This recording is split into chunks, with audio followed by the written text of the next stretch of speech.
The Mongol Empire and the modern world. Swarming like locusts over the face of the earth, they, the Mongols, have brought terrible devastation to the eastern parts of Europe, laying waste with fire and carnage. After having passed through the land of the Saracens, Muslims, they have razed cities, cut down forests, overthrown fortresses, pulled up vines, destroyed gardens, killed townspeople and peasants. Matthew Paris from the Chronica Majora 1240. Essential question: how did Eurasian empires grow over time, and how did their expansion influence trade and communication? The Mongols of Central Asia marched across much of Eurasia throughout the 13th century, leaving destruction and chaos in their wake. The reputation of the Mongols for slaughter spread even farther than their actual conquest.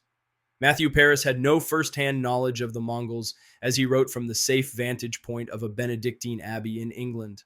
Like Paris, most writers of the time focused on Mongol atrocities. However, in their quest for blood and treasure, the Mongols also sparked a period of interregional connection and exchange at a level that the world had not experienced in 1,000 years. The Mongols and their surroundings. In the 12th century, the Mongols were multiple clans of pastoral nomads who herded goats and sheep and who were also hunter-foragers north of the Gobi Desert in East Asia. Life on the arid Asian steppes was harsh, and it shaped the Mongol culture. The Mongols expected everyone, male and female, to become skilled horse riders, and they highly valued courage in hunting and warfare. They were surrounded by other tribes, the Tatars, the Naimans, the Merkits, and the powerful Jurchen in northern China.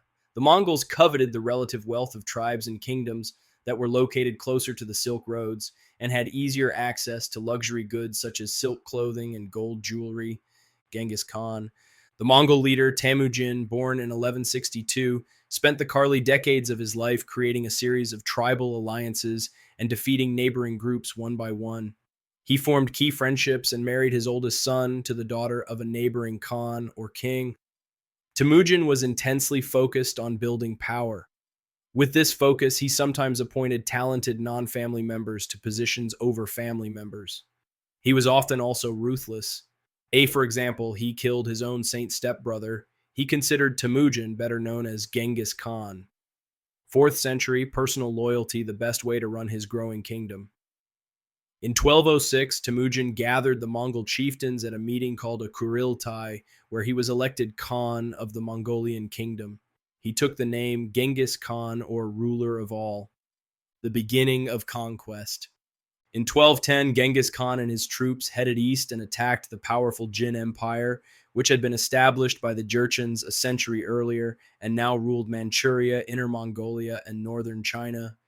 Its capital was the city of Zhongdu, present-day Beijing. Genghis Khan earned his reputation as a terrifying warrior during this campaign. Anyone who resisted him was brutally killed in retribution. Sometimes the Mongols wiped out the civilian populations of entire towns after defeating their armies. Stories of Khan's brutality spread in advance of his new westward campaigns, inducing some leaders to surrender before an attack.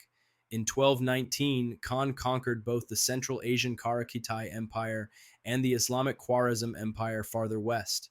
By 1227, Genghis Khan's Khanate, or kingdom, reached from the North China Sea to eastern Persia.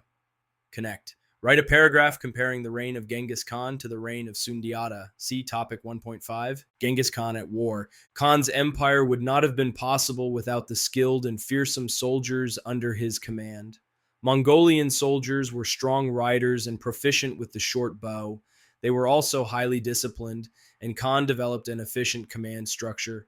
To help with communication between units, a messenger force was created whose members rode for days without stopping, even sleeping on their horses while continuing to ride. With the help of Genghis Khan, the Mongolian armies developed special units that mapped the terrain so that they were prepared against attacks and knew which way to go to attack their enemies. Their military strategies extended to surprise and craft. For instance, Mongol forces frequently deployed a band of warriors smaller than that of their enemy, retreating in feigned defeat. Usually, enemy forces pursued the retreating Mongols, who then amassed larger forces to confuse and outflank the enemy. When coming upon an enemy settlement, Genghis Khan sent a small group ahead to ask for surrender. If the enemy refused, he killed all the aristocrats. Craft workers, miners, and others with skills, such as the ability to read and write, were recruited for the Mongol Empire. Others were used as laborers for tasks such as carrying looted goods back to the Mongol capital or as fodder in the front lines of battles. Mongols quickly incorporated into their military the weapons and technology of the peoples they conquered. For example, when they conquered parts of China and Persia, they exploited the expertise of captured engineers who knew how to produce improved siege weapons, such as portable towers used to attack walled fortifications and catapults that hurled stones or other objects. To keep contact with the far reaches of the empire, Genghis Khan created a type of pony express, except instead of carrying written letters, riders carried oral messages. Genghis Khan at peace. Those who expected Genghis Khan to govern the way he made war were surprised.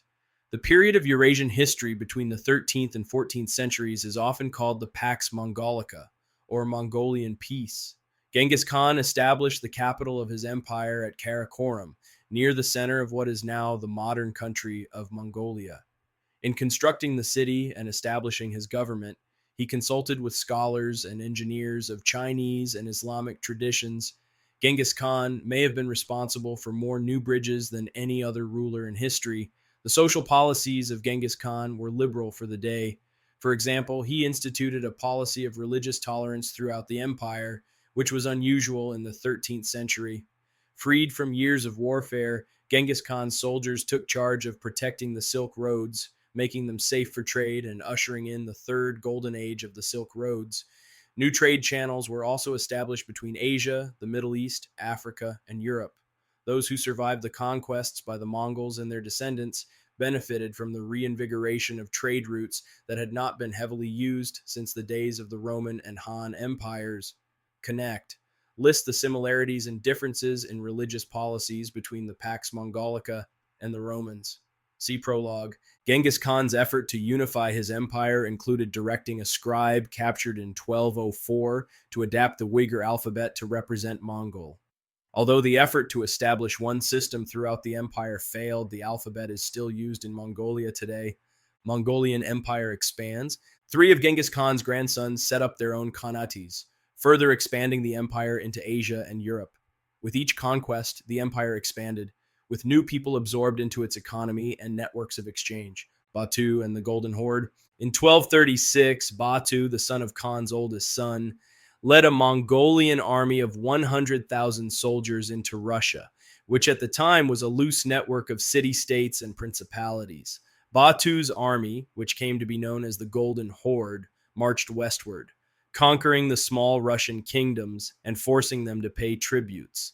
In 1240, the capital city of Kiev was looted and destroyed. The Golden Horde continued pushing westward. An initial period of sympathy for the Mongols, based on religious toleration and promotion of trade, evaporated when Western Europe saw the Golden Horde conquer a Christian region, Russia. In 1241, Batu led the Golden Horde into a successful military encounter with Polish, German, and French knights under the leadership of King Henry of Silesia. Soon afterward, Batu defeated a force of Hungarian knights. He next set his sights on Italy and Austria, but fate intervened. Back in Karakorum, Ogode Khan, the Great Khan's successor, had died. Batu called off the attacks and returned home to attend the funeral and to see to issues of succession. By the time Batu returned to Europe, he had apparently lost interest in conquering Western Europe. The Mongols ruled northern Russia by working through existing Russian rulers who sent regular tributes. The Mongols chose this form of indirect rule because they did not want to live in the forests. The rulers of the city-state of Moscow began collecting additional tributes, which they set aside to develop an army to resist the Mongols, and began building an anti-Mongol coalition among the Russian city-states. This coalition, under Moscow's leadership, rose up against the Golden Horde and defeated it in 1380 at the Battle of Kulikovo. After this battle, Mongol influence began to decline. By the mid-16th century, Russia had defeated all of the descendant Khans of the Mongols except the Crimean Tatars, who were not defeated until the late 18th century. Connect. Create a 5-event timeline tracing the history of Russia from the Mongols to the development of the Modem State. See topics 1.6 and 2.1. The Mongols had long-lasting impact on Russia. As elsewhere, Russia suffered widespread devastation and death from the Mongol attacks. But once the destruction by the Golden Horde was over, Russia began to recover. The invasions prompted Russian princes to improve their military organization and to accept the value of more centralized leadership of the region. In addition, 3 centuries of Mongol rule severed Russia's ties with much of Western Europe. As a result, Russia developed a more distinctly Russian culture than it had before, and resistance to the Mongols created the foundation for the modern Russian state, Hulegu and the Islamic heartlands. While Batu led the Western armies, Hulegu, another grandson of Genghis Khan, took charge of the southwest region. In 1258, Hulegu led the Mongols into the Abbasid territories, where they destroyed the city of Baghdad and killed the Caliph, along with perhaps 200,000 residents of the city. Hulegu's Mongolian armies continued to push west, threatening more of the Middle East. In 1260, however, they were defeated as a result of a temporary alliance between the Muslim Mamluks under their military leader Baibars and Christian crusaders in Palestine. Both religious groups viewed the Mongols as a serious threat. At the time of this defeat, Hulegu's kingdom, called the Ilkhanate in Central Asia, stretched from Byzantium to the Oxus River, which is now called the Amu Darya. Mongols ruled this kingdom, but Persians served as ministers and provincial and local officials. The Mongols found that this arrangement resulted in maximum tax collection. Eventually, Hulegu and most of the other Mongols living in the Ilkhanate converted to Islam. Before this conversion, the Mongols had tolerated all religions in Persia. After the conversion, however, Mongols supported massacres of Jews and Christians in Kublai Khan and the Yuan dynasty. Meanwhile, in the eastern part of the Mongolian Empire, a grandson of Genghis Khan, Kublai Khan, set his sights on China, which was then ruled by the Song dynasty. China was a more formidable opponent than those faced by the other Khans, and Kublai's armies spent the years from 1235 to 1271 attempting to conquer China. In 1260, Kublai assumed the title of Great Khan, and 11 years later finally defeated the Chinese. Adhering closer to Chinese tradition, rather than enforcing Mongolian practices of leadership and control, Kublai Khan established the Yuan dynasty. He rebuilt the capital at Zhongdu, which had been destroyed by the Mongols in 1215, calling it Dadu. Kublai Khan proved to be skilled at governing a large, diverse territory. Like his grandfather, he instituted a policy of religious tolerance, which inspired loyalty in formerly oppressed groups such as Buddhists and Taoists, who were out of favor in China at the time. His policies were also tolerant toward Muslims, Jews, and Christians. With these and other reforms and the protection of the Mongolian armies, most Chinese initially enjoyed the rule of the Great Khan. He brought prosperity to China because of cultural exchanges and improved trade with other countries, including European ones. Mongol women led more independent lives than women in other societies of the time. In their nomadic culture, women tended flocks of sheep and goats in addition to raising children and providing meals for the family.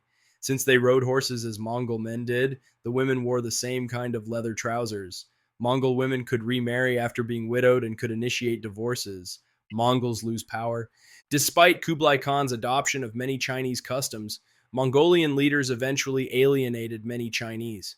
They hired foreigners for the government rather than native-born Chinese. By promoting Buddhists and Taoists and dismantling the civil service exam system, the Mongols distressed the Chinese scholar gentry class, who were often Confucians.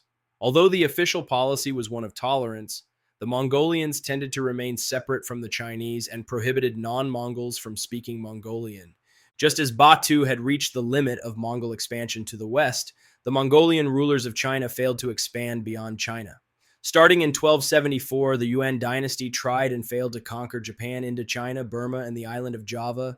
These defeats suggested to the already disenchanted Chinese population that the Mongols were not as fearsome as they once had been. In the 1350s, the secret White Lotus Society began quietly organizing to put an end to the Yuan dynasty. In 1368, Zhu Yuanzhang, a Buddhist monk from a poor peasant family, led a revolt that overthrew the Yuan dynasty and founded the Ming dynasty, 1368 to 1644.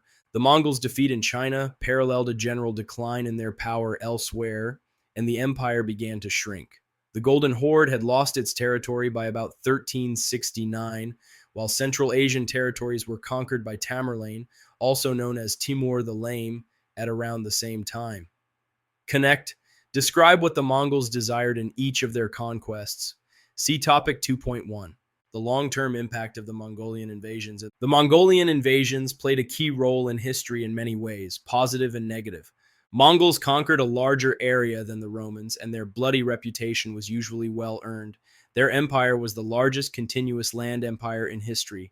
During the period known as the Pax Mongolica, circa 1250-C, 1350, Mongols revitalized interregional trade between Asia, the Middle East, Africa, and Europe. The Mongols built a system of roads and continued to maintain and guard the trade routes. Interregional cultural exchange occurred as well. Islamic scientific knowledge made its way to China, and paper from China made possible the revolution in communication powered by the Gutenberg printing press, SCE Topic 1.6. The Mongols transferred Greco-Islamic medical knowledge and the Arabic numbering system to Western Europe. The Mongol conquests helped to transmit the fleas that carried the bubonic plague termed the Black Death from southern China to Central Asia, and from there to Southeast Asia and Europe. It followed familiar paths of trade and military conquest. The Mongols ruled successfully due to their understanding of centralized power, a capacity that would transfer in many cases to the occupied civilizations. The Mongols devised and used a single international law for all their conquered territories. Thus, after the Mongols declined in power, the kingdoms and states of Europe, Asia, and Southeast Asia continued or copied the process of centralizing power. Mongol fighting techniques led to the end of Western Europe's use of knights in armor.